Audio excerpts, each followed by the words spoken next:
nos da mucho gusto que podamos cerrar este ciclo de conferencias que me parece que pues son un espacio muy, muy importante, no solo para la coordinación, sino para el gremio de restauradores, para que estemos enterados de los trabajos que se están realizando aquí en la coordinación, pero en todo el país, y que sea también el espacio para quizás plantear algunas discusiones o que aquí se expongan quizás algunas iniciativas de las cuales podremos estar dando seguimiento. Entonces, bueno, les agradecemos a todos porque este espacio lo construimos todos al asistir y al levantar la mano para compartir y presentar los proyectos que están realizando.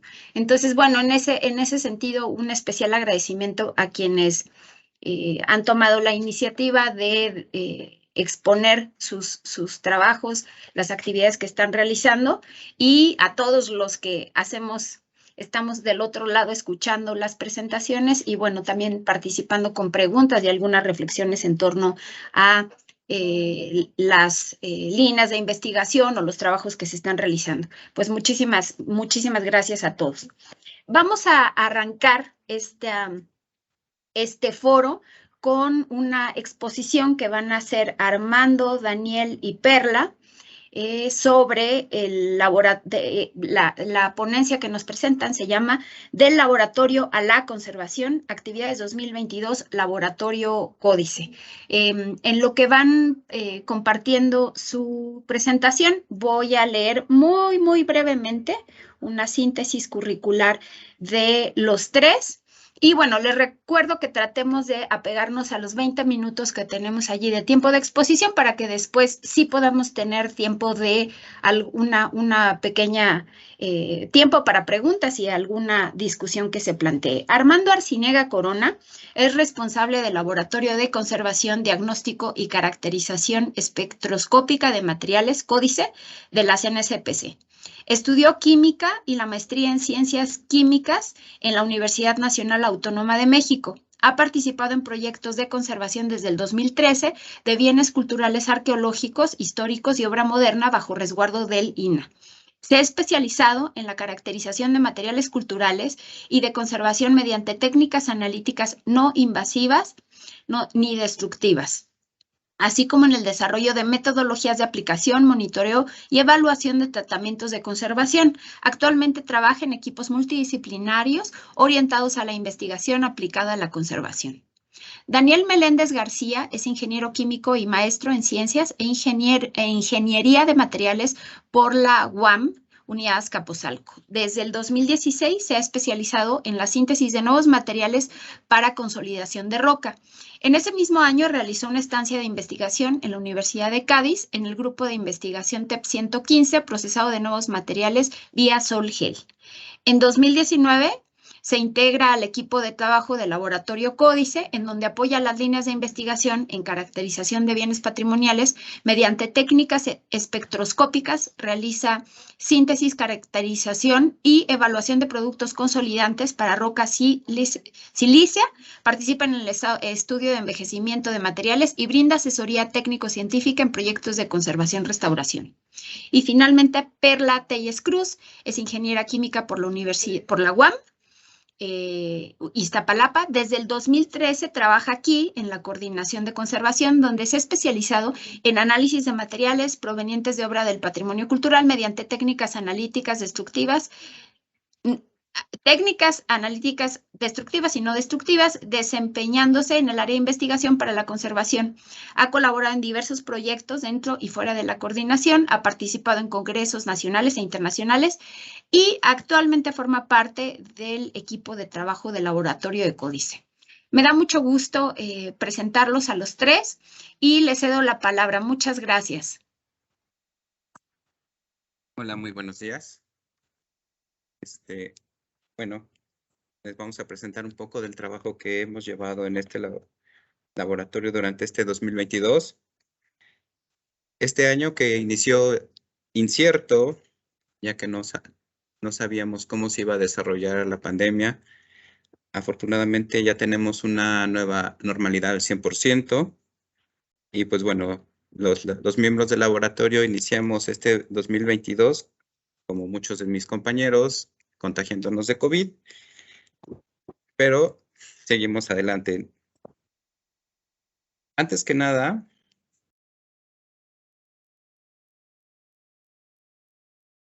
te silenciaste, Armando, el micrófono.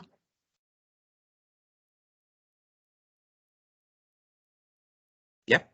Ahí estás. Digo, antes que nada, quiero agradecer a mi equipo de trabajo, a Daniel y a Perla, ya que sin ellos todo el trabajo que llevamos a cabo no se podría realizar. Y asimismo a todos los que han confiado en el laboratorio para llevar a cabo algún análisis, algún proyecto, y definitivamente a todos aquellos que han hecho posible o hacen posible que llevemos a cabo el trabajo, ¿no? La administración, Chava, todos aquellos que nos han ayudado a desempeñarnos. El laboratorio o las actividades del laboratorio la dividimos como en 4 rubros. El primero, pues, son proyectos en el cual el laboratorio se involucra de manera activa en la toma de decisiones o líneas de investigación. En estos proyectos podemos mencionar el de Cojunliech con Patricia Mijan o apoyando al programa de conservación gráfico rupestre, con el cual tenemos 5 líneas de investigación abiertas, en los talleres de textiles, escultura policromada con Katia Perdigón. En Caballete estamos analizando lo que sucede con el arcón de Botica y ahora con las pinturas de San Fernando. Asimismo, con los museos, con el Museo Nacional del Virreinato, específicamente con lo de Enconchados, y la pintura de Caballete con el Museo Nacional de Historia. En las actividades académicas que realizamos, inicialmente es la asesoría y dirección de tesis. Este año hemos estado dirigiendo 4 trabajos de tesis. Tuvimos un examen profesional. Hemos dado clases en la ENCRIM, alumnos de la ENCRIM, alumnos de la ENA, la plática a la Guardia Nacional, y pues estamos desarrollando el seminario de Enconchados y estamos finalmente escribiendo artículos para difundir todo este trabajo. En el caso de análisis, los análisis in situ los ligamos específicamente a las comisiones y pues las muestras que se trabajan en el laboratorio, ya sea que nosotros las colectemos o nos las traen, generalmente nos las traen, para hacer algún análisis espectroscópico puntual o incluso finalmente hacerle todo un estudio hasta la microscopía electrónica gracias al apoyo de la Subdirección de Laboratorios y de Apoyo Académico del INAH. Finalmente, la asesoría técnico-científica, pues es una manera de darle apoyo a nuestros compañeros para que ellos realicen sus investigaciones o sus análisis. Lo que más hemos realizado es el análisis de sales, en los cuales explicamos el uso de los materiales y la metodología para llevarlo a cabo. Perla Telles, de manera muy particular, da asesorías para cómo montar muestras, cómo hacer alguna inclusión. Daniel Meléndez nos ha apoyado con la asesoría técnica para aplicación y síntesis de consolidantes. Y pues bueno, les vamos a platicar un poco de estos 4 rubros que llevamos a cabo. Nada más para, antes de llevar eso, nos ha llevado a realizar 20 informes y yo creo que al final del año vamos a terminar con unos 25. La primera asesoría se le dio a Mariana Lemus. Bueno, no fue la primera, pero fue parte de lo que vamos a mostrar. Ella quería identificar unas fibras. Nosotros le comentamos que nosotros no tenemos esa especialidad, no podemos hacer la identificación, pero le podremos prestar los materiales para que lo llevara a cabo, específicamente el microscopio. Aquí tenemos unas imágenes tomadas con el microscopio. Y a ella le interesaba mucho ver la sección transversal, por lo cual se procedió a una inclusión de la fibra para poder observarla.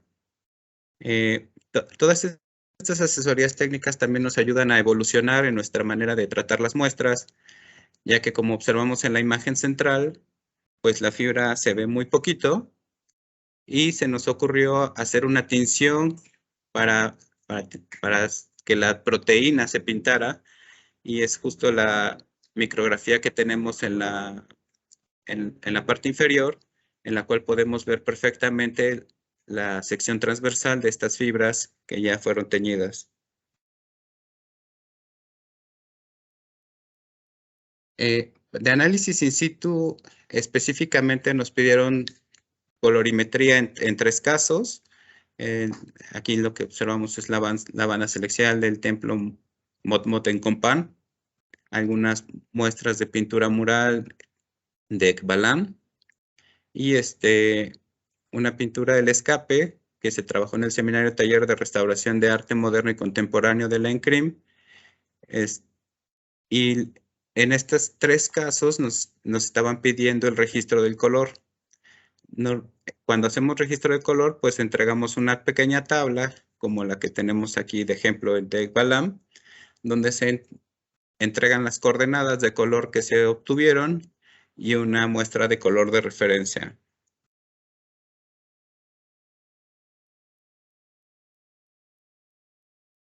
Los análisis in situ que hemos llevado a cabo, en este caso presentamos 3.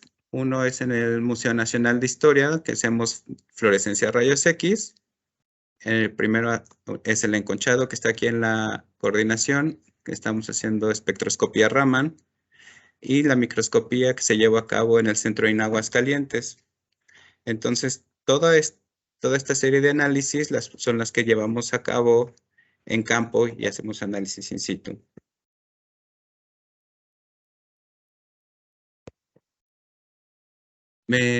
También análisis in situ, pues hacemos como el estudio integral. En este caso fue una pintura de la Fundación de México Tenochtitlán, que pertenece al acervo del Museo Nacional de Historia.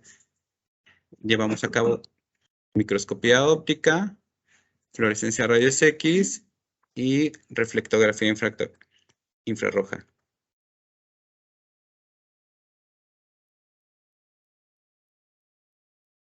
En los análisis de muestras, en este caso presentamos una muestra que se realizó a una cruz pasionaria del proyecto de conservación y restauración de las capillas y ermitas dedicadas a la Virgen del Carmen y la Santa Cruz en el Rincón Zapoteco de Oaxaca. Como les mencionaba al principio, esta es de las muestras que se analizan de manera completa, donde mostramos aquí el espectro de fluorescencia de rayos X, la sección transversal y la micrografía y el mapeo elemental hecho por microscopía electrónica. Esta muestra se tomó del manto de la Virgen y observamos, por ejemplo, que la capa pictórica roja contiene mercurio, entonces es bermellón. Esta es otra muestra de un sahumador de Azcapotzalco, y la pregunta de Teresita fue específicamente si se podría identificar qué material se quemaba. Haciendo una medición directa, pues solamente se observa el sustrato, que es el barro, y desarrollamos una metodología para ver si podíamos extraer compuestos orgánicos. Lo que tenemos en la imagen inferior es un tubo de Eppendorf con el extracto, que podemos observar que tiene una fluorescencia. Ya comparando el espectro de infrarrojo de esta muestra y con una muestra que Teresita nos facilitó como referencia, pues observamos que sí es ese material. Entonces también nos estamos desarrollando constantemente cómo poder analizar las muestras para ir resolviendo estas preguntas. De manera integral. Se pueden hacer más análisis, como en el caso de la alegoría de la Virgen del Carmen, donde la pregunta que nos llegaron a hacer fue cómo retirar o cómo limpiarla, ya que veían diferentes comportamientos. Entonces, se le hizo una reflectografía infrarroja y lo que podemos observar en la parte superior derecha de la imagen gris es como a la altura de la cabeza de Dios Padre hay 2 tonos de gris. Esa es la evaluación de la limpieza que han llevado a cabo. Con la reflectografía llegamos a ver un poquito más de detalles, como que el fondo fue impuesto, se ve como bordea la imagen de Jesús. Y una de las preguntas a resolver es si ese color verde era original o fue un agregado específicamente. De los análisis que hicimos, tomamos varios resanes, que podemos decir que son de yeso. Y el barniz básicamente es damar.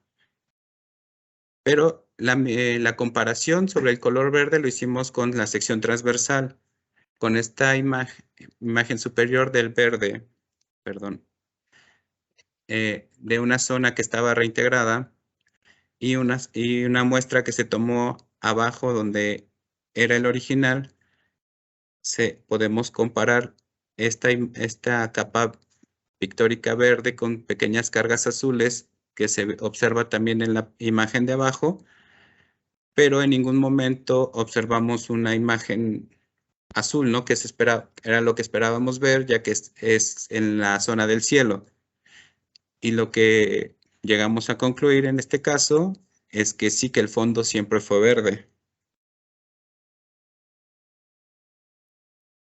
De actividades académicas, pues tenemos nuestro primer examen profesional de la Facultad de Química, la alumna Jenny Mayor, donde presentó su trabajo de diseño y evaluación de una celda electroquímica para medición in situ de la velocidad de corrosión, que ya tuvimos la oportunidad de presentar en este foro el año pasado. Como en programas académicos hay como estancias o proyectos que han llegado a realizar aquí en el laboratorio. Precisamente es continuación del trabajo de Jenny, que lo desarrolló Dayana Jocelyn, y en este caso se probaron diferentes interfaces para esta celda electroquímica y finalmente se pudo probar en el conjunto escultórico de Colón para demostrar que está funcionando. Otra asesoría que se llevó a cabo y esperemos pronto se gradúe es la tesis de la alumna de la ENCRIM, Sofía Saavedra, donde ella evalúa la afectación de que las saponinas podrían tener en fibras de algodón y seda después de un proceso de lavado. Hizo un monitoreo, hizo un lavado, evaluó sus características de color, pH y resistencia, y se metió a una cámara de envejecimiento y evaluamos al final estas mismas propiedades. Actualmente se está desarrollando un trabajo de tesis de la alumna Tajania Ayub de la Escuela de la ECRO, y su tema está relacionado a sistemas de protección en hierro colado para exteriores, específicamente esculturas en parques. Entonces, está probando 3 sistemas de protección. También se metieron en una cámara de intemperismo y está evaluando los cambios de este sistema de protección por colorimetría, gravimetría, microscopía óptica principalmente.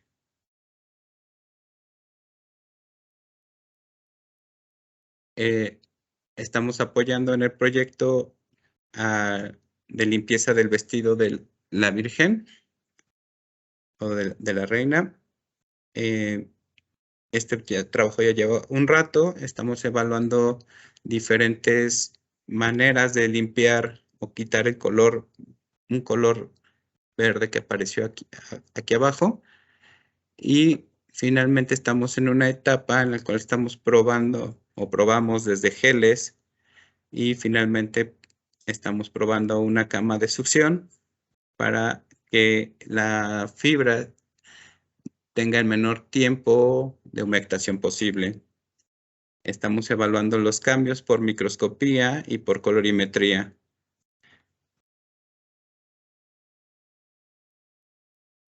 Del programa gráfico rupestre, uno de los que vamos a presentar precisamente es el barniz del desierto, en el cual se busca hacer una reintegración cromática en roca,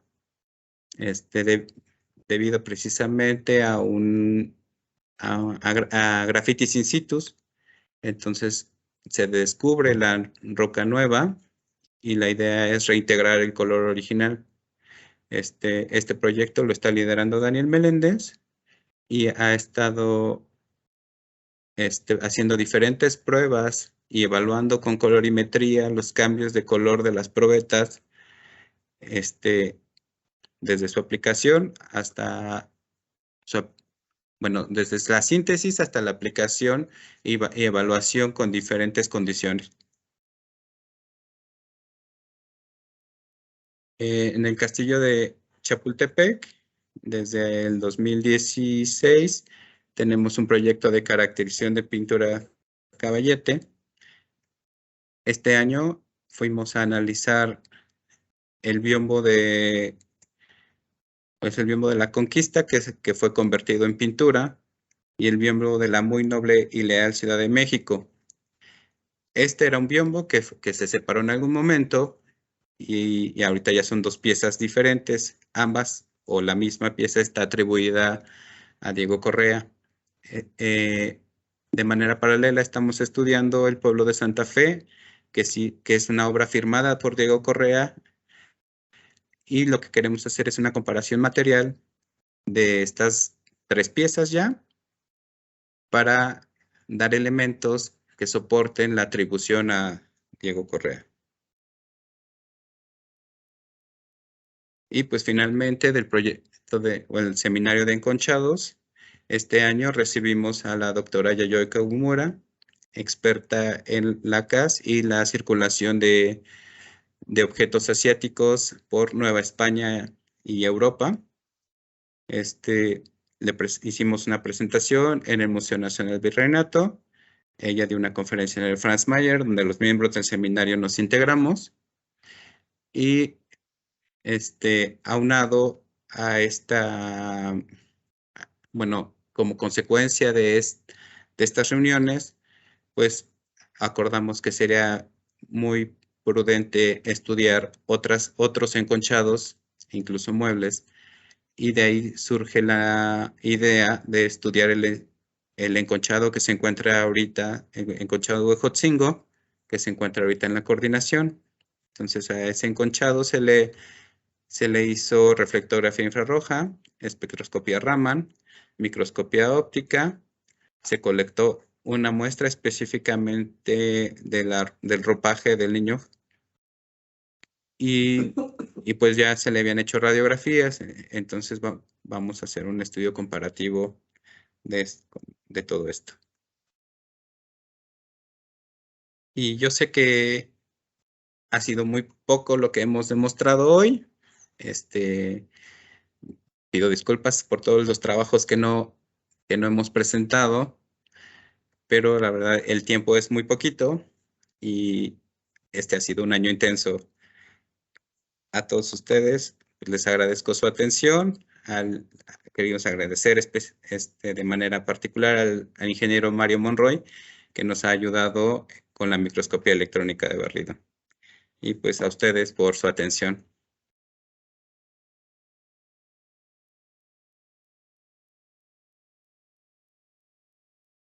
Muchas gracias. Muchas gracias, Armando. Creo que fue como dices, una síntesis de un año de mucho trabajo, porque obviamente también el asunto de la pandemia lo que hizo fue detener muchos de los proyectos y entiendo que tienen allí una lista de requerimientos pues, que tendrán que seguir solventando durante el 2023. Pero bueno, que eso creo que habla muy, muy bien de ustedes, del trabajo que han estado desarrollando, que creo que es muy consistente. Creo que habla muy bien la vinculación que han generado, ¿no? Para realmente atender como tú ibas contando, ¿no? O sea, al final, muchos de estos proyectos se detonan a partir de preguntas, ¿no? Con las que los restauradores llegamos, ¿no? Y allí es donde empieza, ¿no? Esta colaboración que creo que es muy, muy importante y que va realmente atendiendo entonces las necesidades de los restauradores para ir tomando decisiones, ¿no? Empiezan ya bueno, había muchos aplausos en la pantalla. Patricia Mijan felicita al equipo Códice. Sandra Cruz comenta muchas felicidades al Laboratorio Códice por su amplio trabajo y su profesionalismo. Es un gusto para nosotros en el programa gráfico rupestre realizar investigaciones conjuntas con el laboratorio. Guillermo Rodríguez Tlachi también los felicita, igual José Luis Acevedo. Yo los invito también, además de participar en el chat, si tuvieran alguna pregunta específica sobre alguno de los proyectos, de las actividades que nos presentó Armando, a que lo hicieran levantando su mano. Franco también felicita al equipo, gran trabajo, comenta. A mí me gustaría preguntarte, en lo que alguien se anima, Armando, preguntarte a ti, pero también a Perla y a Aquí están, Daniel. ¿eh? Sí. Ustedes hemos generado de parte acá de la dirección algunos trabajos de divulgación a partir de las investigaciones que ustedes han realizado. Estaba pensando ahorita del trabajo que están generando, por ejemplo, con el Museo ahí en Chapultepec, el Museo Nacional de Historia. Si han pensado, porque creo que se podrían generar materiales muy interesantes, no solo a partir de lo que ustedes están generando, sino también con las investigaciones que están detonando allá en el museo, a partir del trabajo de restauración de nuestras compañeras que están por allá. Entonces, nada más preguntarte si por allí tienen ya pensado algún material y bueno, porque creo que tiene mucho potencial ese proyecto, sobre todo porque además, bueno, parte de los trabajos que se deben de realizar desde el museo, pues es este trabajo de divulgación con los visitantes que están por allá, que además son audiencias muy, muy amplias. Sí. Pues, digo, desafortunadamente no hemos concretado nada en particular, pues por falta de tiempo de todos los miembros en realidad, pero pues justo en esta última comisión estuvimos platicando y nos gustaría hacer un libro o algún tipo de material de las piezas que están expuestas, ¿no? Entonces, eso fue lo último que comentamos, porque, bueno, nos tocó estar en la sala de historia y en ese momento, ya contando las piezas que estábamos analizando, en esas 3 salas que estuvimos, había 5 piezas que ya habíamos visto. Entonces, creo que el potencial está ahí, o sea, y me di cuenta estando en el museo, iba pasando y dije, oye, esa ya la vimos, esa también.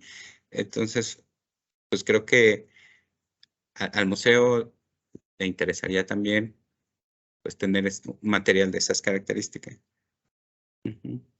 Muchas gracias, Armando. Eso pues podríamos también irlo platicando con Male, con Magdalena, quizás para ir pensando en qué enfoque se le da a ese libro. Y además del libro, pues también hay que ver qué cosas pueden ser también interesantes para compartir con los públicos. Mitzi, sí. comenta, bueno, además de dar los buenos días, felicitaciones por el trabajo que han realizado en Equipo Códice. Me gustaría conocer un poquito más sobre las aportaciones de la especialista japonesa sobre el estudio de los enconchados. Dani.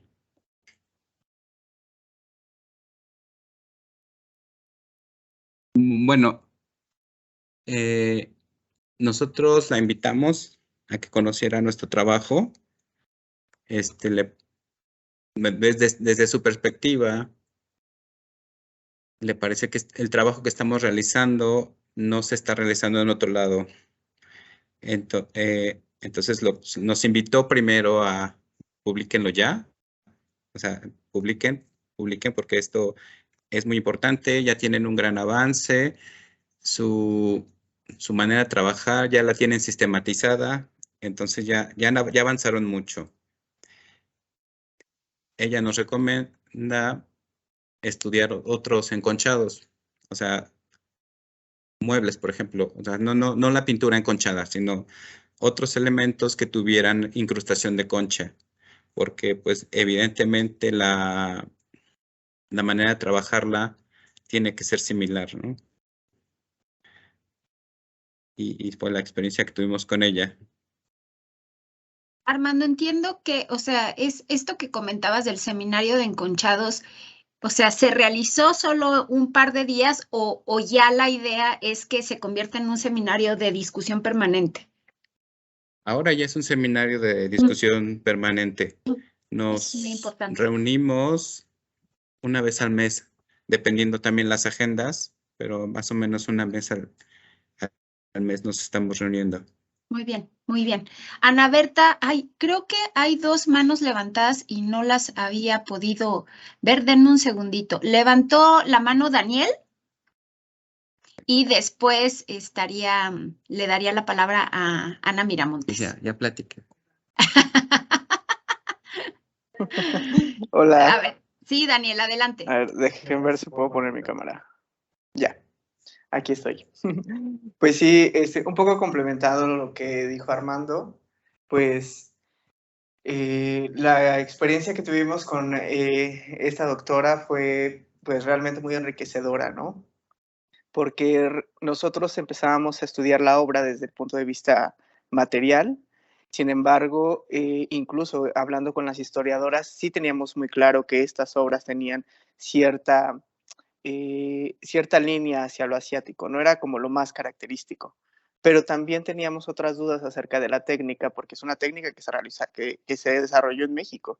Entonces, en nuestra ida y búsqueda de las diferencias y semejanzas, sí la doctora nos ayudó mucho a aterrizar dudas que ya teníamos y seguimos investigando, ¿no? Sobre la mano, cómo se trabaja la concha, cómo es el uso de los dorados, algunos delineados, algunas formas incluso que se ven en algunos edificios, que sí nos ayudó bastante a montarnos nuestra mirada en esto, sobre todo por las lacas japonesas, que también tuvimos la oportunidad de ver todo lo que ella ha estudiado en lacas japonesas, y vemos que sí realmente es muy clara esta ida y vuelta de los objetos de Asia, América y Europa, y que bueno, nos dejó más que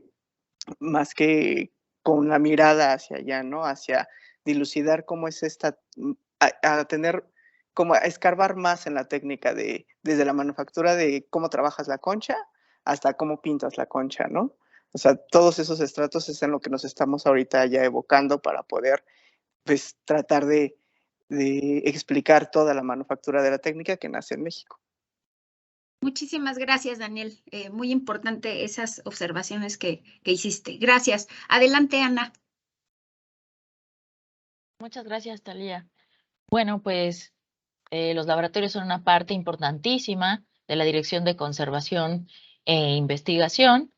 En este sentido, me da mucho gusto que hayan presentado este amplio trabajo que han desarrollado durante este año 2022. Pero hay, digamos, un aspecto muy interesante que incluso ustedes dan un agradecimiento especial al doctor Monroy. Entonces, me gustaría preguntarle a Perla ¿cómo ha sido esta interacción con esta subdirección de estudios del INAH? Y si en 2 minutos nos puedes decir, querida Perla, en esta experiencia que has tenido de colaborar continuamente o permanentemente haciendo uso del MEP, ¿cuál es, digamos, el panorama que tú has conocido en el patrimonio cultural a partir de este análisis instrumental? Gracias. Hola, buenos días a todos. Gracias, Anita. Buenos días. Bueno, con la experiencia que he tenido en cuanto a la interacción con el ingeniero, que es el operador del equipo, y en general con la técnica, pues ha sido muy,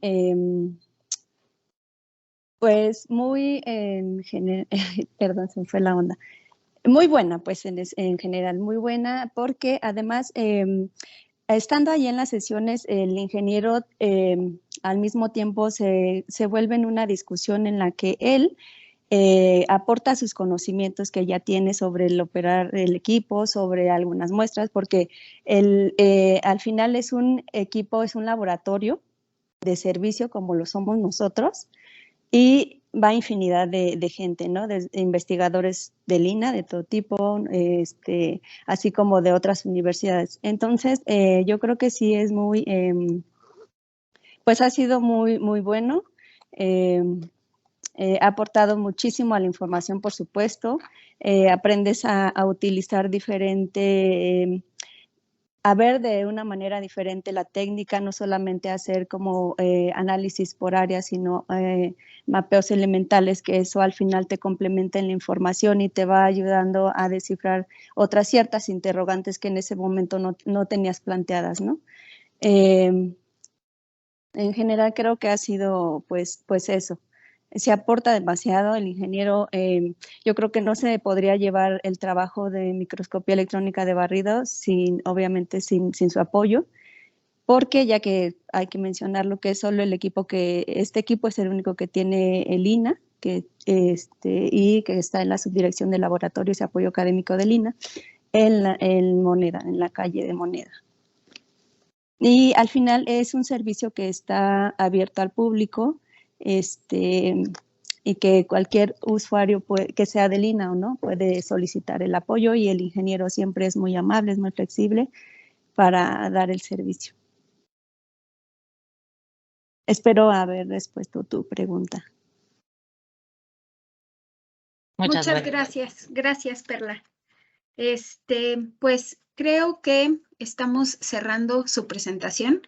Les agradecemos muchísimo, Perla, Daniel, Armando, por su presentación, pero sobre todo por su trabajo, que es constante durante todo el año, que son también muy, muy proactivos en el trabajo de difusión, y como dicen, bueno, hay que darle otro empujoncito para que se convierta esto en artículos y en libros que estén difundiendo el importante trabajo que están realizando, que seguramente pues tendrá que realizarse en colaboración tanto con los restauradores de la coordinación afuera, porque trabajan también con otros centros, y como decían, pues esa es una de las ventajas que tiene el instituto, ¿no? Esta red también de especialistas que hay en otras coordinaciones, que permiten que hagamos una aproximación mucho más completa hacia el patrimonio cultural.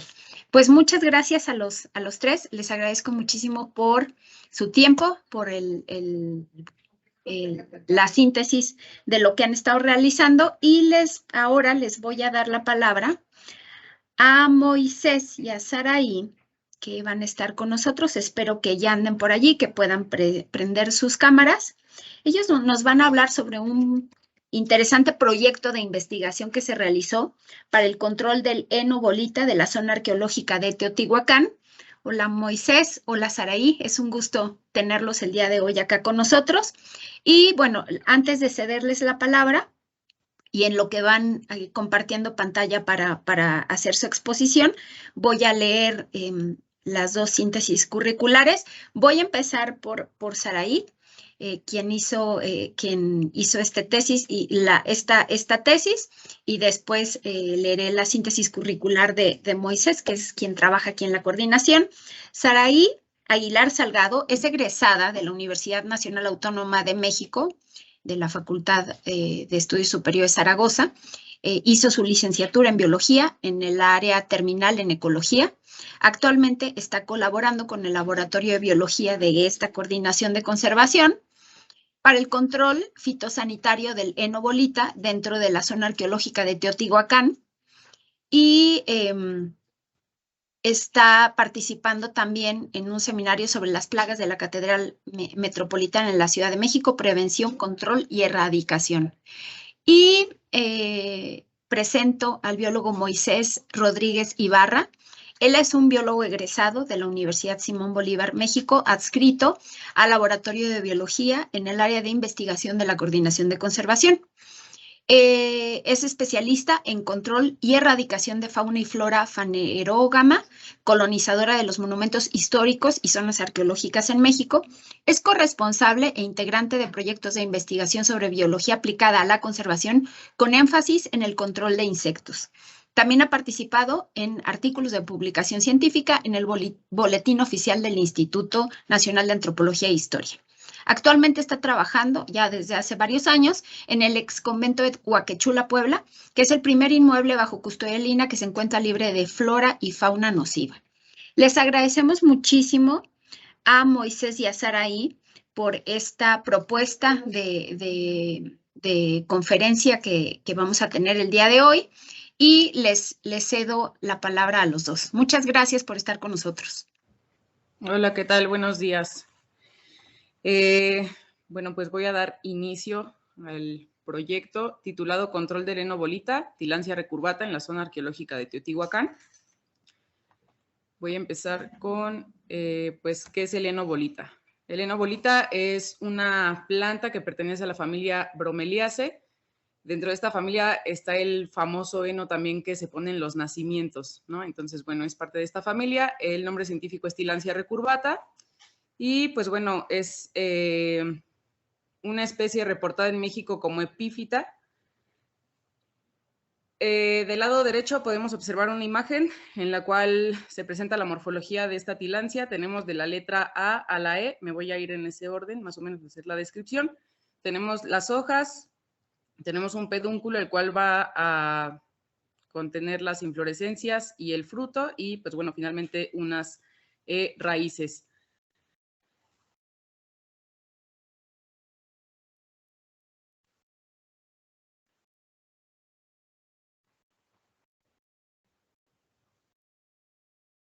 Objetos sin obtener nutrientes de, pues de esta planta, ¿no? O sea, no la va a parasitar, simplemente le va a servir como soporte. Pero aquí hay una controversia porque algunos autores la han reportado ya como una parásita.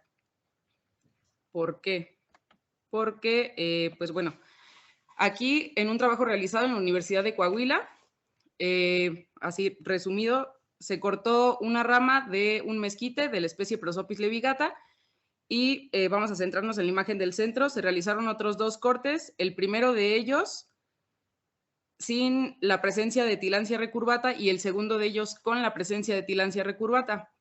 En la imagen a un costado se observa una de las raíces que penetró hasta la corteza interna de esta rama y no sé si alcanzan a percibir que hay como un hundimiento justamente en donde está la raíz, se hunde, ¿no?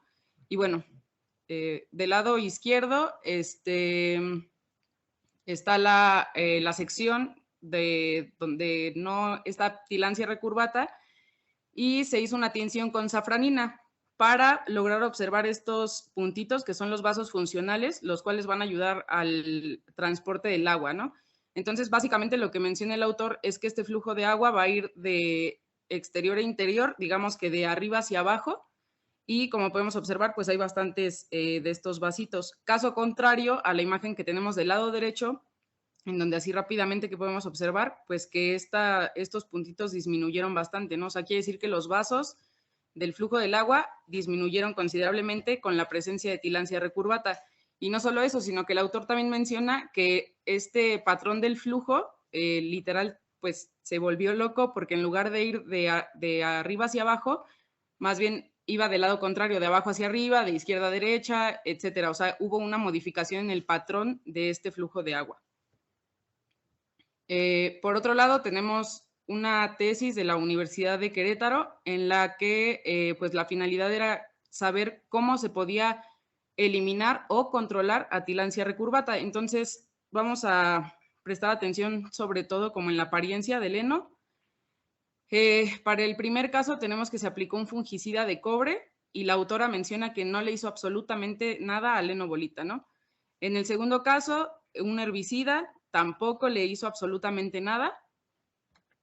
Se realizó también un control de humedad, en lo cual pues el heno se sigue observando exactamente normal, no generó pues nada, ¿no? Hacia él. Y finalmente se aplicó una solución de bicarbonato de sodio, en donde aquí claramente se puede observar cómo el heno cambió la coloración, ¿no? De ese verde grisáceo que es normal a este color como cobrizo. Y la autora pues menciona que efectivamente el bicarbonato de sodio sí generó pues una respuesta, ¿no? de etilancia recurvata.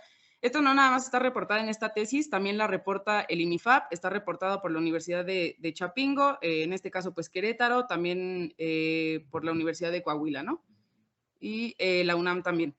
Entonces, el INIFAP como tal ya tiene de hecho una metodología muy bien establecida, la cual es la siguiente. Son 80 gramos de bicarbonato de sodio por litro de agua.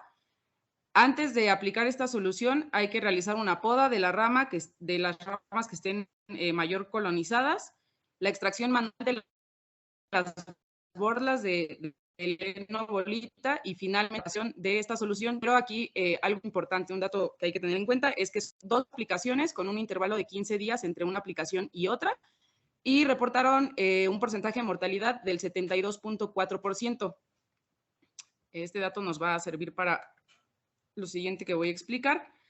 Pues bueno, yo realicé mi tesis dirigida por aquí el biólogo Moisés dentro de la zona arqueológica de Teotihuacán, atendiendo precisamente, pues bueno, el control del heno bolita. Se trabajó con 30 mezquites de 57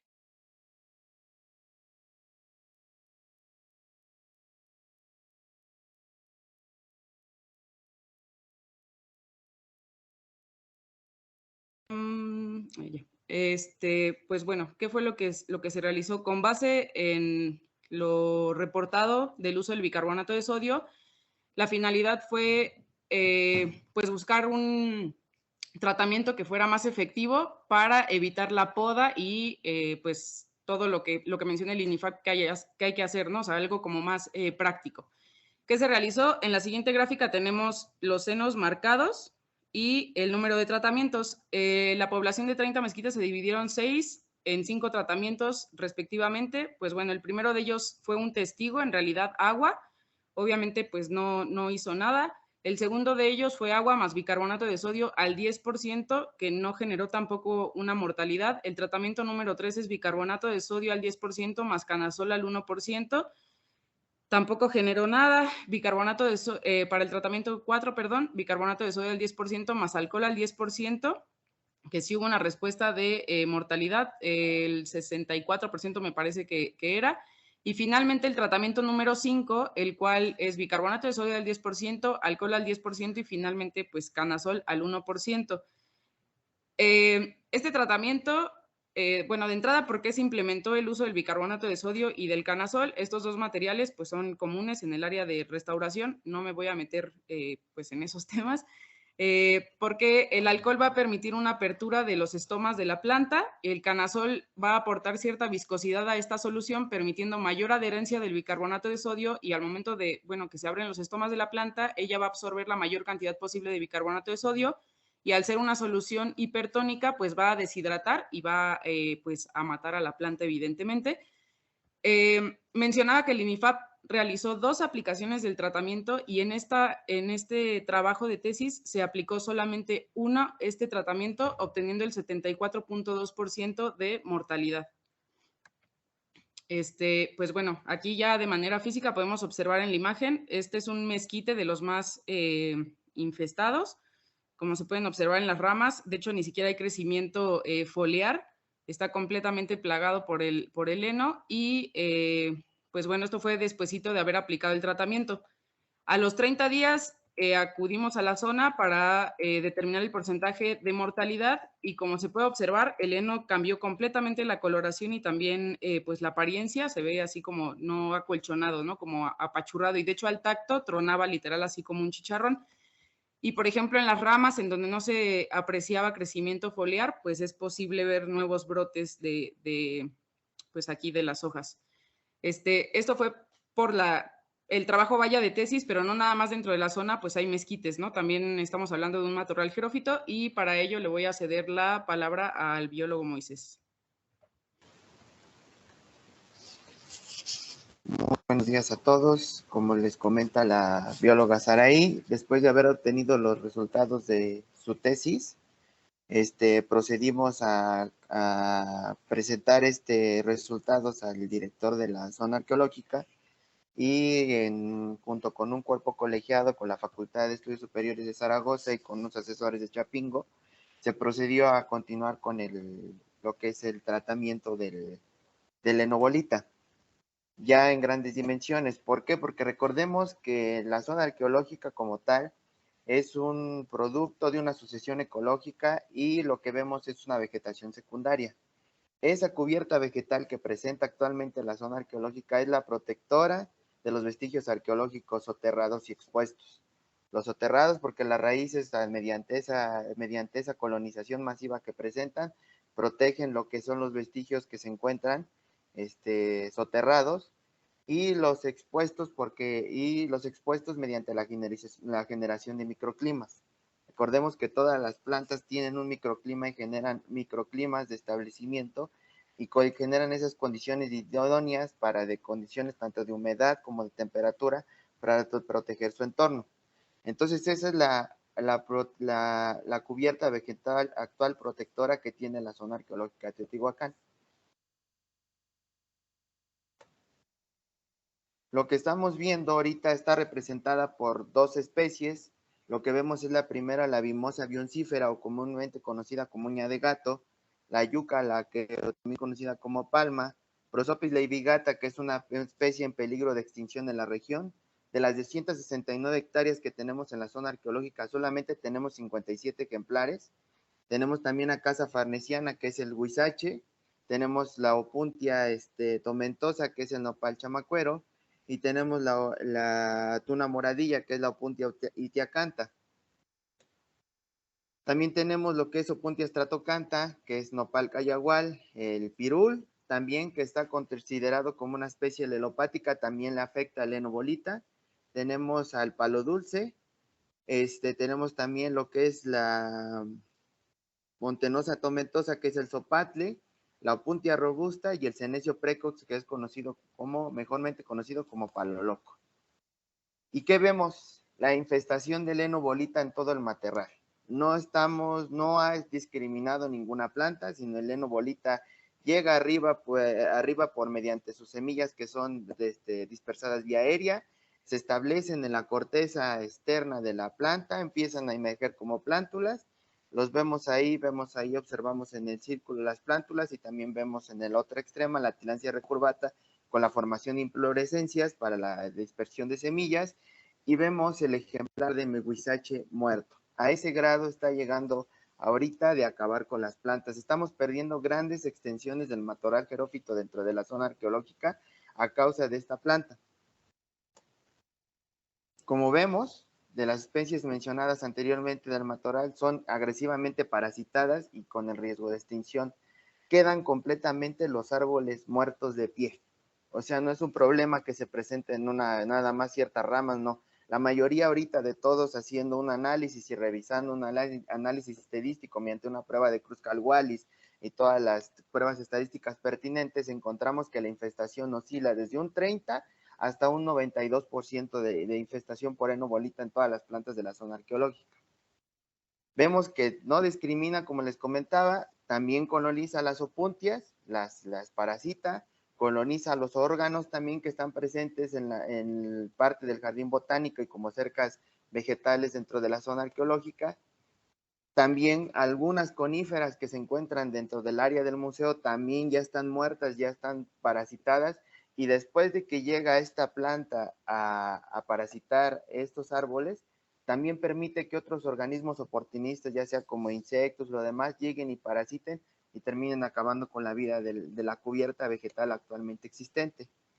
¿Cuál fue la metodología? Una vez teniendo la solución, que es una solución no agresiva con materiales que se ocupan en el área de conservación, como el canazol, que es un jabón neutro, como el alcohol, y el uso del bicarbonato, aplicarlo ya de manera general, ya no sobre árboles, sino tratar hectáreas completas, porque son hectáreas completas las que tenemos infestadas de lenobolita.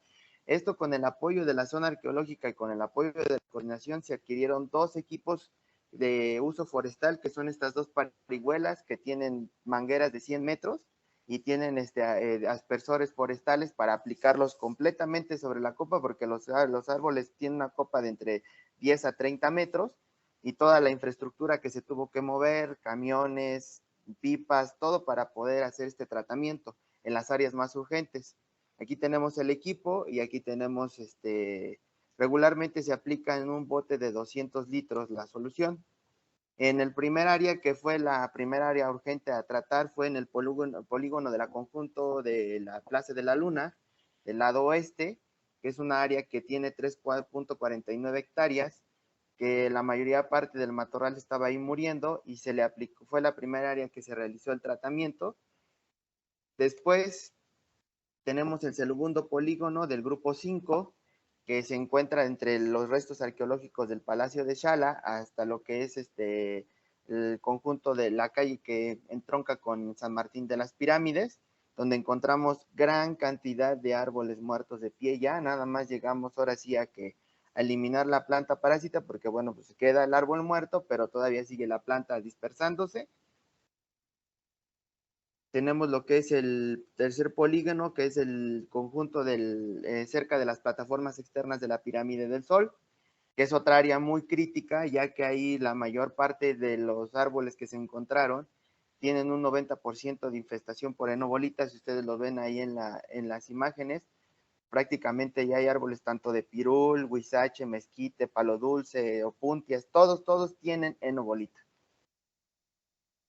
Y aquí observamos algo muy interesante. En la diapositiva anterior vemos el árbol de pie durante el tratamiento. Ya estaba, bueno, prácticamente muriendo, tenía una que otra rama verde, y al mes de realizar el tratamiento vamos a hacer la verificación de cómo está reaccionando, y vemos brotes nuevos de la planta, o sea que el tratamiento está funcionando y que aparte de eso le está recuperando la vitalidad al ejemplar para poder recuperarse y poder volver a recuperar lo que es su capacidad fotosintética, que es lo principalmente que está dañado.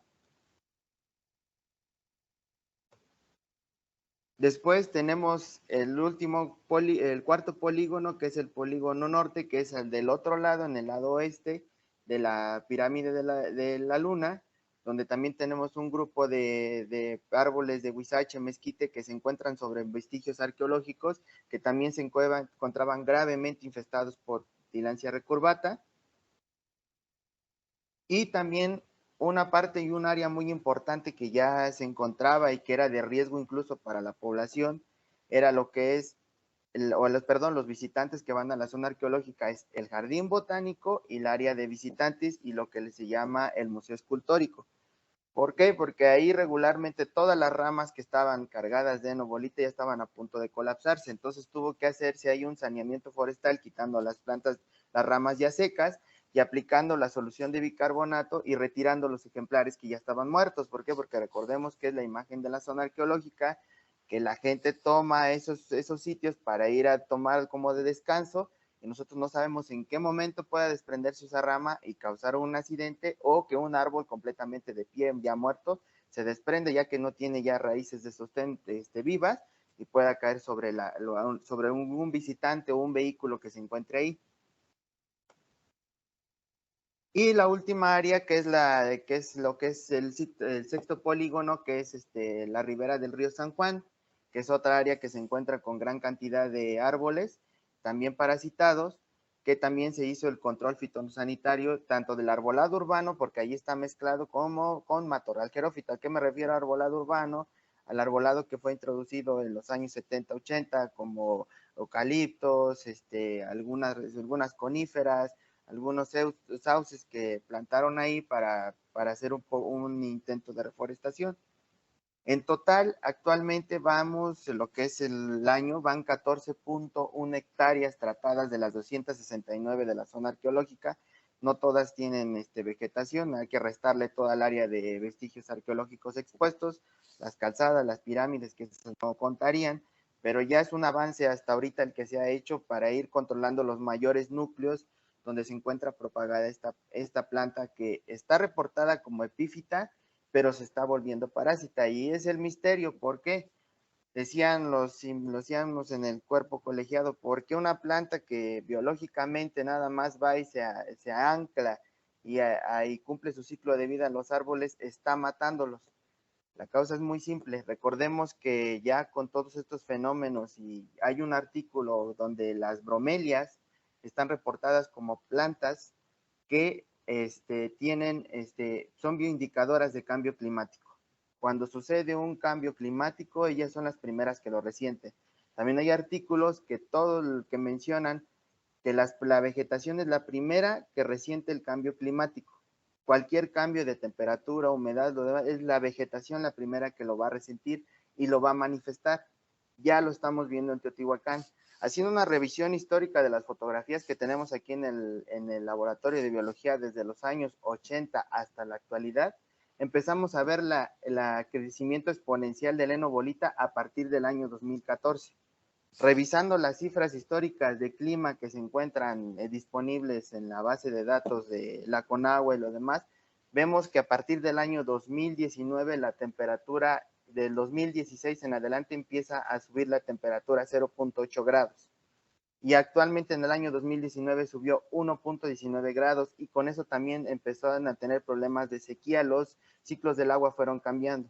Y es cuando empezamos a ver el sobrecrecimiento, este crecimiento sobreexponencial de la Tillandsia recurvata en toda la vegetación. Nos decían los custodios, nos decía en ese momento el director Alejandro Sarabia, ¿saben qué? Es que hay que hacer algo porque se está acabando la vegetación, no podemos dejar morir toda la cubierta vegetal.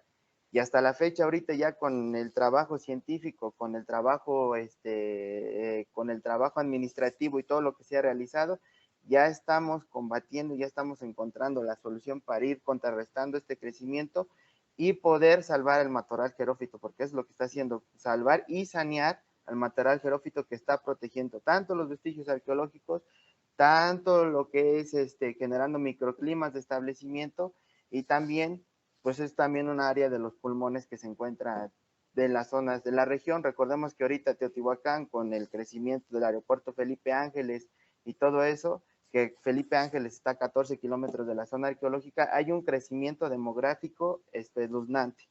Entonces, tanto San Juan como San Martín están comiéndose toda el área alrededor de la zona arqueológica, y prácticamente es el único núcleo de vegetación que está quedando vivo y que todavía tiene posibilidades de rescatar. Solamente lo único que divide ese núcleo de vegetación de la protección de los vestigios arqueológicos es la malla perimetral que tenemos, esa reja ciclónica, que es lo único que protege de que la mancha urbana no se vaya comiendo esa vegetación.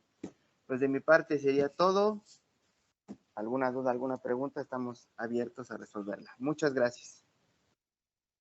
Muchísimas gracias, Moisés. La verdad es que me parece una investigación muy importante, que tiene una utilidad enorme. Me pareció también muy pertinente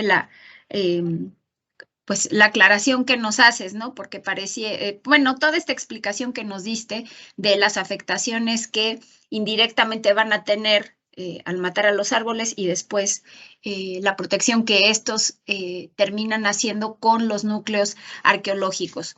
Invito a que participen con preguntas a Moisés y a Saraí, que están aquí con nosotros. Ana Karen está aquí, bueno, felicitándolos. Es un trabajo muy interesante aplicado a una problemática muy reciente. Tiene dos preguntas, Ana Karen. ¿Qué es una especie alelopática y han observado, la segunda es, ¿han observado algún tipo de reincidencia después de aplicar el tratamiento? Es decir, ¿será un tratamiento que deberá aplicarse periódicamente por esta acción que está registrándose como parasitaria por efectos de cambio climático? Primero, para aclarar lo que nos pregunta la compañera, una especie alelopática es una especie que está reportada en toda la literatura científica que produce fenoles o algún otro agente químico e inhibe el crecimiento de otras plantas.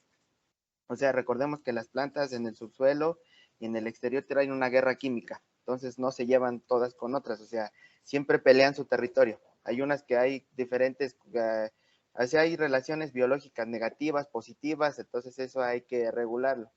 Pero eso es una especie alelopática. Respecto al tratamiento, lo que descubrimos ahorita en esta cuestión fue que con una sola aplicación, gracias a la tesis de la bióloga Saraí, logramos un 72% de efectividad. 74, perdón, 74. Si nosotros quisiéramos acabar completamente con el heno, que ya hemos ahorita estado retomando esa parte, sería una simple aplicación más simple, pasar ahora sí a aspergear otra, y este queda eliminado con el 100%. La mayoría de los otros tratamientos son muy agresivos con las plantas, porque piden podar y luego aplicar el bicarbonato. Y nosotros, gracias a los principios de conservación que seguimos muy bien, tenemos que intervenir sin afectar.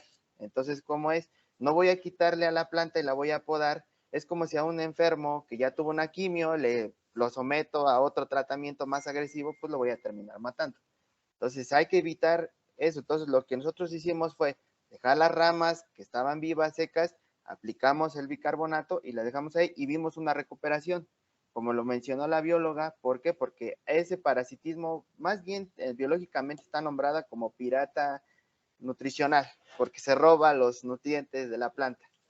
Entonces ese parasitismo que está presentando ahorita debido al cambio climático que ya se está manifestando, es la manera de ir contra, ¿cómo se llama? Es el fenómeno biológico que nos está demostrando que sí hay una afectación realmente sobre todo el matorral. Y si perdemos el matorral, vienen los problemas directamente sobre los vestigios arqueológicos. Y es un problema mucho más complicado. Entonces, es más rentable y factible mantener el matorral xerófito sano que estar esperando a que solucionar un problema directamente ya sobre un montículo, y no me lo dirán todos los compañeros restauradores, arquitectos y arqueólogos que pues, nos dedicamos a esta profesión. Muchas gracias, Moisés. Saraí, ¿quieres agregar algo?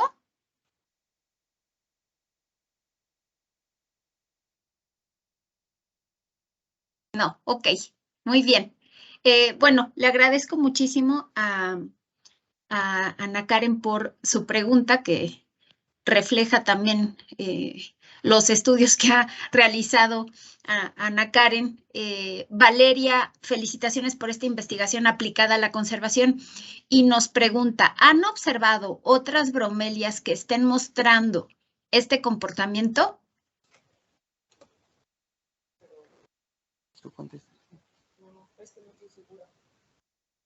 Bueno, hasta ahorita lo reportado en la literatura científica, no.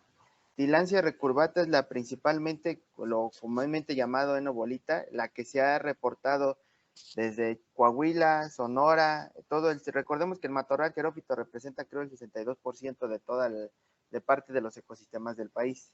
Entonces este problema en Querétaro, en todos los lugares donde hay las especies de Fabaceae, entonces se está presentando en el Valle del Mezquital, donde quieran, incluso aquí en la Ciudad de México, en CEU, ya está en una invasión tremenda de lo que es la Tillandsia recurvata, precisamente por ese cambio de comportamiento de epífita parásita. Hasta ahorita esa es la primera que se ha reportado. Han visto en el estudio que se realizó en Yucatán, se hizo una revisión sobre las bromelias que nosotros conocemos que crecen en los árboles de encino, pero no han cambiado de ese comportamiento. Vieron malas afectaciones en presión osmótica, cambios de humedad, crecimiento foliar, todo eso sobre las alteraciones que han tenido con las consecuencias del cambio climático, como eso, las condiciones de temperatura, humedad, todo eso les ha estado afectando, pero todavía no presentan ese comportamiento parásito como en este caso la Tillandsia recurvata. Muchas gracias, Moisés. Invito a quien quisiera hacer una pregunta, sobre todo las y los colegas que estén trabajando en zonas arqueológicas, porque me parece una investigación muy interesante. Si tuvieran alguna pregunta, Yolanda comenta en el chat que le parece una situación muy grave para nuestro patrimonio natural y cultural.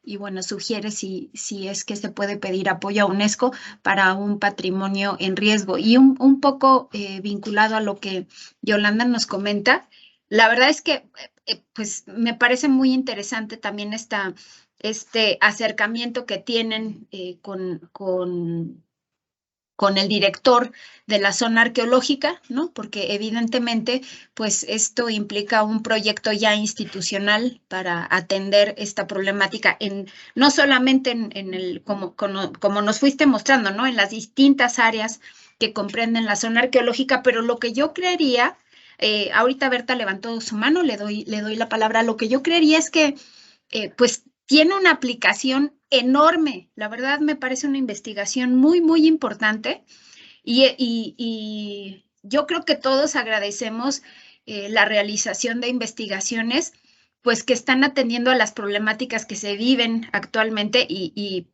hay ocasiones en que es una problemática puntual, local, pero creo que esta en especial pues es una que tiene una aplicabilidad a nivel territorial, pues muy, muy amplia, ¿no? Entonces, en algún momento creo que será importante irlo socializando porque, bueno, otra de las cosas que ya lo comentaron, pero me parece muy, muy importante, es que también de alguna manera, pues no sé si estoy ocupando el término correcto, o sea, es ecológica. A lo que voy es que están ocupando, no están ocupando químicos que terminan también ocasionándole daños a la planta que se está tratando al árbol que se está tratando de salvar, pero también al medio ambiente y a los propios humanos, ¿no? Entonces, la verdad es que creo que es un gran trabajo, los felicito. Te felicito, Saraí, por tu trabajo.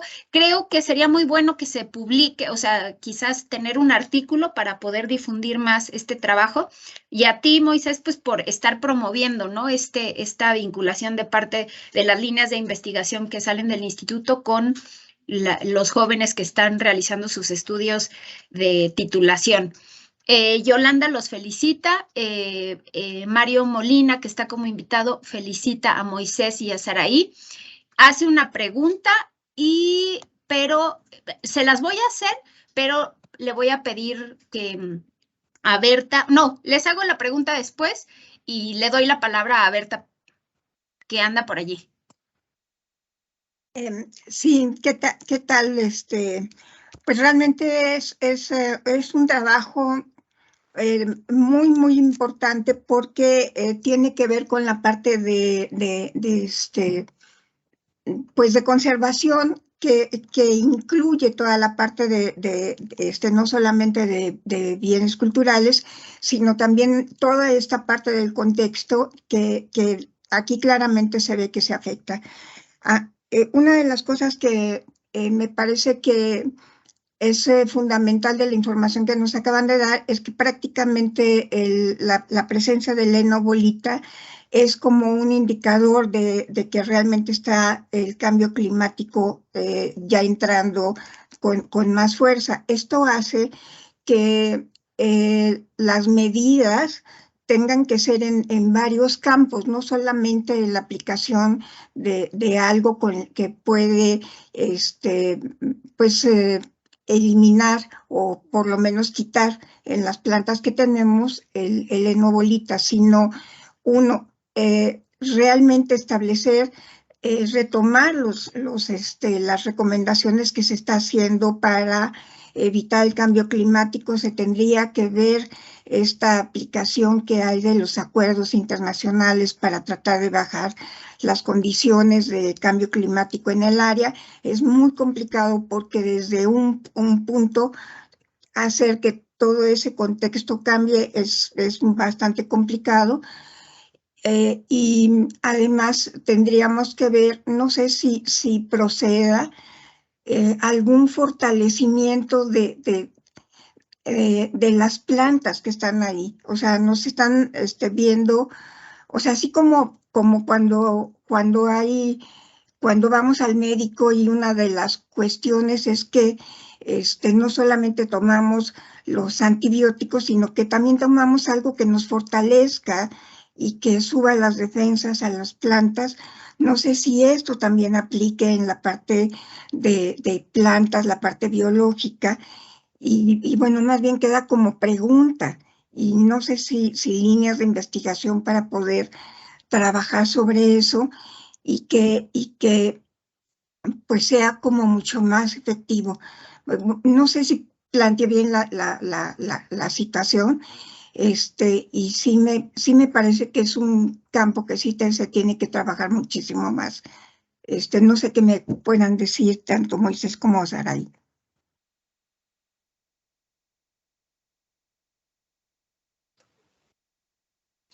Efectivamente, como lo dijo usted, la compañera Berta, o sea, o sea, esto es un cambio climático, es abordar muchas aristas, pero la cuestión está entre el hacer y no hacer. Entonces, la problemática ahí está. Los recursos que tenía el instituto eran esos, porque desgraciadamente todos los esfuerzos que se hacen a niveles muy arriba gubernamentales son muy aislados y la mayoría politizados, ¿no? Y aquí lo que se trataba era hacer un proyecto de investigación completamente aplicable, que era atender lo más urgente, que es salvar el matorral xerófito, sin ningún efecto sobre otros organismos y las plantas, porque, bueno, tenemos el canazol, tenemos un jabón neutro, tenemos un alcohol y tenemos el bicarbonato de sodio, cuidando efectivamente que no haya un porcentaje de bioacumulación en el suelo. ¿Por qué? Porque si ocupamos ciertas sales podemos empezar a tener problemas en el suelo y salinizarlo. Pero en este caso no, porque se usó una dosis idónea, precisamente con una sola aplicación obtenemos un 74% y con una segunda aplicación más leve sobre los pocos organismos muertos o vivos que quedaron, quedaría un 100%. ¿Qué observamos después de un año? Porque esto se empieza a aplicar a partir de noviembre del año pasado, del 2021, y empieza el periodo de lluvias y regeneración. Vemos completamente la regeneración de la planta sin ningún problema y de toda la flora fanerógama que se desarrolla alrededor sin ningún problema. Entonces, ¿qué estamos viendo? Que no hay un problema de fitotoxicidad en el suelo ni le estamos alterando. En este caso, nada más se está aplicando sobre las áreas no excavadas de la zona arqueológica donde se encuentra el material xerófito. No estamos aplicando absolutamente nada sobre el área de monumentos expuestos, porque iría en contra de los principios de conservación. Estamos luchando contra las sales y estamos aplicando sales en las áreas expuestas, pero para la fauna, incluso también para la fauna no encontramos, ya que pues se aplica sin ningún problema, se aplica en la mañana, cuando no hay viento, se aplica de 7 a 10 de la mañana, no más, es cuando se hacen tratamientos. De 7 a 10 de la mañana se aplica el tratamiento para poder tener un horario donde no hay viento, donde no hay dispersión y que sea la aplicación solamente local sobre el ejemplar del árbol, nada más.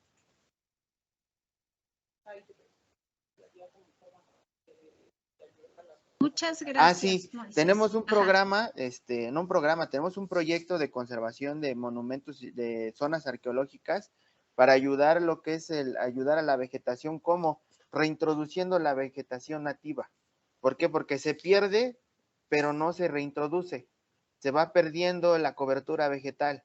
Entonces, actualmente lo que es el laboratorio de biología con la zona arqueológica y la coordinación, estamos haciendo una área de conservación arqueológica, ecológica, para poder tener esas plantas y cuando empiecen a perecer estos organismos, volverlos a reintroducir dentro de la zona arqueológica. Ya tenemos una área ahorita actualmente de 2, 3, 4 hectáreas de puro matorral xerófito, que es el que nos va a servir para ir recolonizando las áreas donde ya se ha perdido ese matorral. Muchas gracias, Moisés. Muy, muy importante. Sí, Berta, adelante. Sí, pero sí me gustaría saber si tienen algún programa como para enriquecer el suelo o fortalecer las plantas para que no los afecte de esa manera, ¿no? Mire, lo que pasa es que recordemos que el suelo de la zona arqueológica es un suelo antropogénico. Es un suelo artificial, es un suelo que fueron vestigios y después empezó la sucesión ecológica. Es un suelo formado por el hombre. Entonces, de por sí es pobre y estas plantas son las idóneas que se establecen ahí.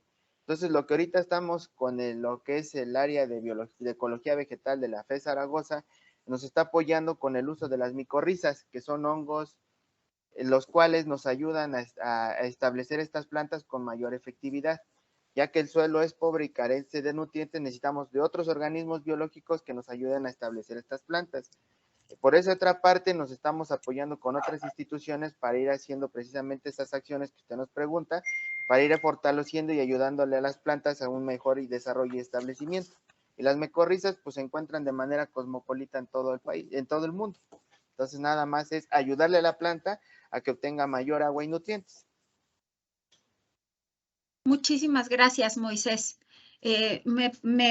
Antes de leer 3 preguntas que hay acá en el chat y después darle la palabra a Yolanda y a François, Gracias. quisiera decirles que también un aspecto que me parece muy importante destacar del proyecto es que creo que esta aproximación de un trabajo integral de conservación de lo biocultural, ¿no? Me parece importantísimo, ¿no? Porque estábamos hemos estado acostumbrados a trabajar la conservación del patrimonio cultural por un lado y lo natural va del otro lado y no se juntan. Y entonces me parece muy importante este proyecto que tienen, ¿no? De reintroducir estas especies que se han ido perdiendo de las zonas, es algo muy loable. Mario Molina los felicita. Les voy a hacer las 3 preguntas para que vayamos avanzando. ¿Con qué frecuencia se aplica el tratamiento?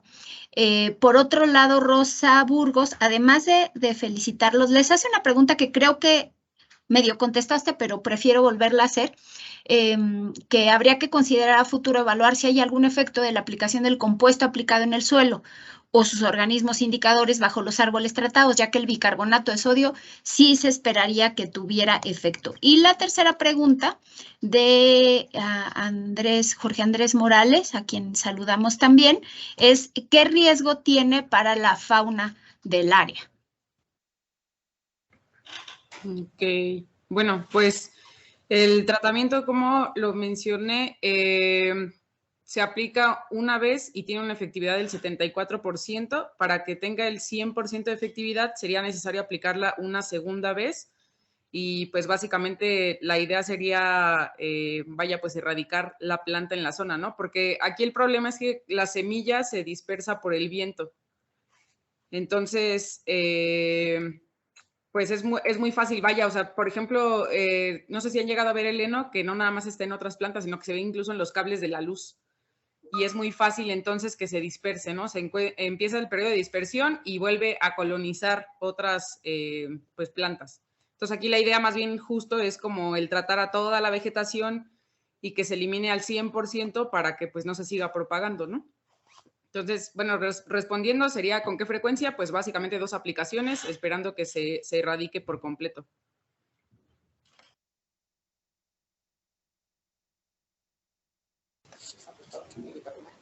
Respondiendo a la pregunta de la compañera Rosa María, sí, efectivamente está reportado si el bicarbonato de sodio tiene un uso excesivo, que es lo que nosotros estamos cuidando porque hay un porcentaje de bioacumulación, sí puede tener, pero como hasta ahorita a la fecha no se ha aplicado más que una sola vez sobre estos organismos, no ha tenido ningún efecto.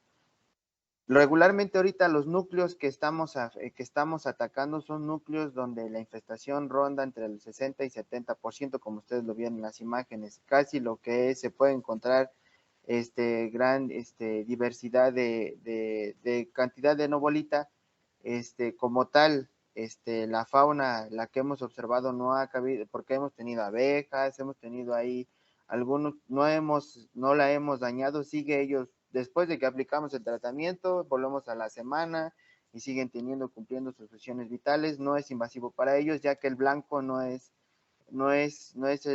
además el alcohol se está aplicando, si no recuerdo, al 10% en una dosis baja en un tambo de 200 litros. y el bicarbonato también. O sea, aquí lo importante, el blanco, recordemos que biológicamente cuando se formula una fórmula, tiene un blanco, le llaman célula diana, la cual se destina a este producto. Recordemos que no todos los productos, lo que ocupemos, también tienen efectos de manera general en otros organismos, pero no tan certeros en este caso. ¿Por qué? Y precisamente cuidamos mucho eso. ¿Por qué? Porque estamos hablando de una zona que tiene ya perturbación desde hace mucho tiempo y hay que cuidar esa pequeña, delgada línea que todavía existe entre el equilibrio entre todos los organismos. Entonces, no podemos estar aplicando productos para afectar a otros, ¿no? Al contrario, tenemos que cuidar esos principios biológicos para poder mantener esa estabilidad que actualmente todavía existe y que ahorita estamos viendo resultados porque se recobra la cobertura vegetal, se recobra la capacidad fotosintética, regresa la fauna, como decía más adelante, la fauna aérea, porque, o sea, está reportado que el heno bolita lo ocupan para algunas aves para hacer sus nidos, pero no, o sea, vemos ahí que al contrario, se pierde la cobertura vegetal y pierden áreas de refugio y áreas de donde se pueden ellos establecer, y quitando y retirando el heno bolita, vuelve otra vez la fauna por sí sola a recobrar sus espacios que ya había perdido. Y nada más para completar, también ayuda que la aplicación como se hace con una parihuela, obviamente ahí se gradúa la presión vaya con la que se está aplicando el tratamiento y que sea nada más como una aspersión, ¿no? Una ligera aspersión y no el chorro directamente sobre las ramas, con la finalidad obviamente pues de no afectar a los demás organismos que están ahí. Muchas gracias, Saraí Moisés. Le doy la palabra a Yolanda y a François. Les pido si podemos ser rápidos. Breves. Sí, muchas gracias. Felicidades, jóvenes investigadores. Qué gusto me da que esta gente esté aquí en la coordinación trabajando. Oigan, me parece magnífico eso de recuperar la vegetación original. Posiblemente lo reporta con mucho detalle el adelantado don Manuel Gamio en su publicación de la población del Valle de Teotihuacán. Seguramente ahí reporta eso, porque ya vieron cómo abarcó tantas esferas de la naturaleza y de la cultura. No quiero entretener más. Felicidades, Thalía. Bueno, a todos nos felicito. Estos trabajos son muy buenos. Gracias, gracias. Muchas gracias, Yolanda. Gracias. Adelante, François. ¿Se oye? ¿Sí se oye? Ok. Quería bueno, primero agradecer esta plática porque aporta mucho y quería saber, bueno, preguntarles, aprovechando que son biólogos, pero si no se puede, ya me dicen que no se puede. Hay en la ciudad toda una serie de palmeras que están siendo cortadas desde abajo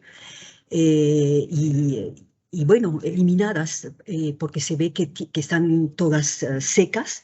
La verdad quisiera aprovechar de su presencia para saber a qué se debe, si ustedes están al tanto y bueno, si en la escuela justamente de restauración están también esas palmeras todas resecas y que van a seguramente quitar, ¿no? Entonces, si saben a qué se debe esto, si es una enfermedad, ¿qué sería? ¿Una respuesta también a algo? No sé.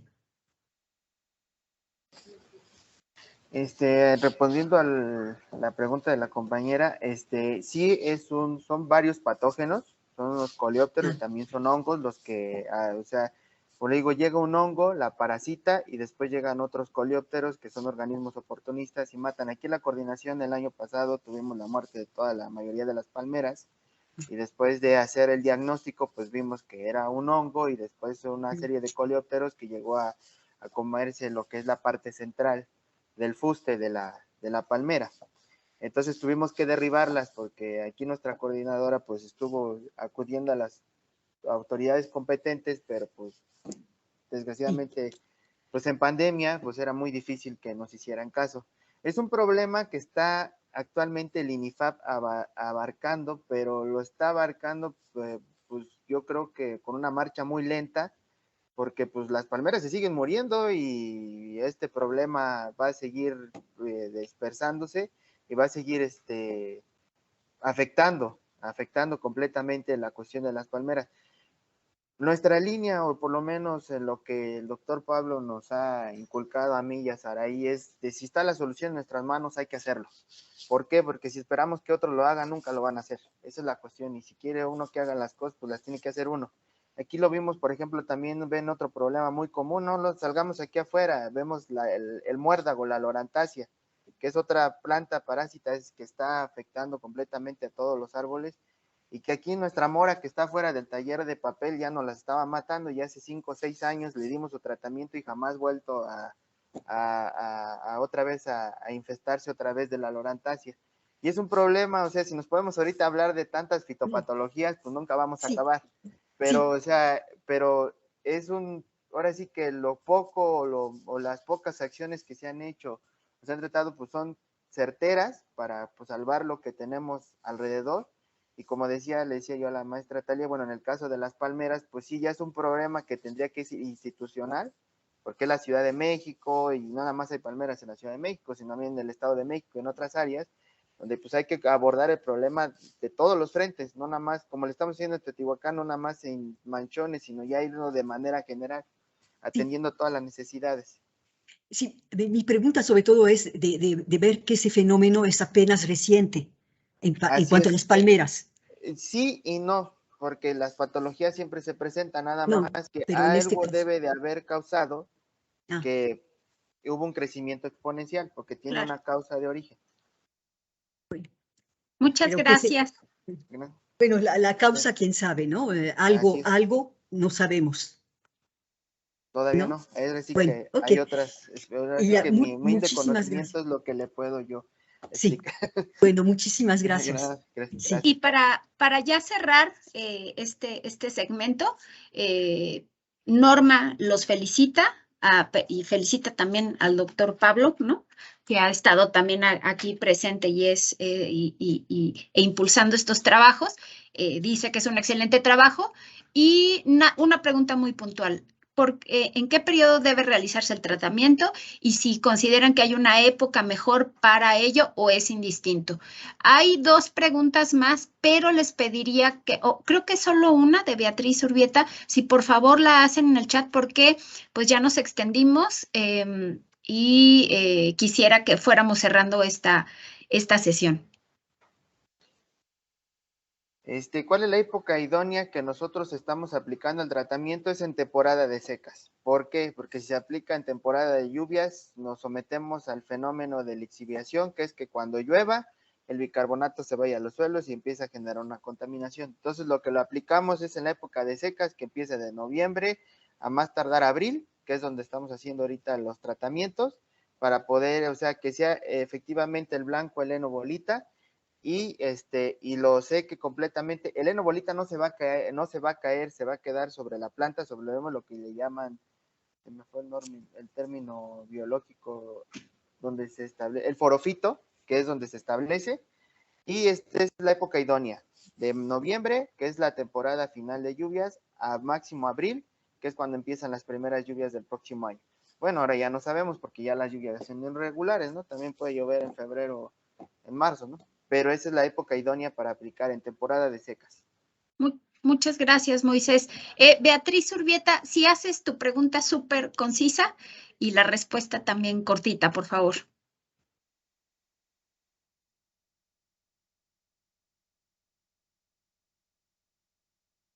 Tu micrófono, Beatriz.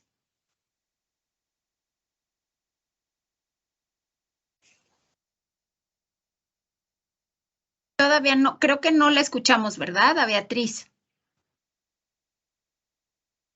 Nada más para retomar, ahorita que mencionó esta compañera Norma, se me olvidó decirles, también el doctor Arcadio y el doctor Pablo están vinculados en este proyecto, uno por parte de la FE Zaragoza de UNAM, y también el doctor Pablo Torres como titular del Laboratorio de Biología Aplicada a la Conservación del Patrimonio Cultural. También les debo agradecer a la coordinación por todos los apoyos prestados para poder desarrollar este trabajo, también a la zona arqueológica, al arqueólogo Rogelio Rivero, y a todos los custodios, trabajadores de la zona arqueológica que están súper motivados y que andan ahí con nosotros haciendo estos trabajos de saneamiento vegetal, que realmente ellos sí están preocupados por el hecho de ver perder, pues cuántos años llevan ahí, mínimo 20 años conociendo la zona arqueológica, y ver cómo se está perdiendo la vegetación nativa del sitio arqueológico. Muchísimas gracias, Moisés, Saraí, Mercedes Villegas, Norma Peña se unen a las felicitaciones. Beatriz Urbieta creo que tenía problemas con su micrófono y en realidad dice que era solo para felicitarlos. Pues les agradecemos muchísimo por esta presentación. Creo que fue muy enriquecedora para todos. Allí las preguntas que generó y bueno, lo que yo esperaría es que a partir de esto pues pueda ser aplicado, como todos lo hemos visto, a otras zonas arqueológicas y espacios. Los felicito y bueno, creo que es una excelente, estas dos presentaciones que tuvimos el día de hoy son excelentes ejercicios de aplicación de la investigación a nuestra materia, la conservación del patrimonio cultural. Y pues cerramos muy bien entonces este foro de conservación del Instituto Nacional de Antropología e Historia y pues los invito a que en el 2023 pues siga existiendo propuestas de presentaciones para nutrir este foro de conservación. Les agradezco a todos por su presencia y deseo que tengan un lindo fin de semana. Que estén muy bien, hasta luego.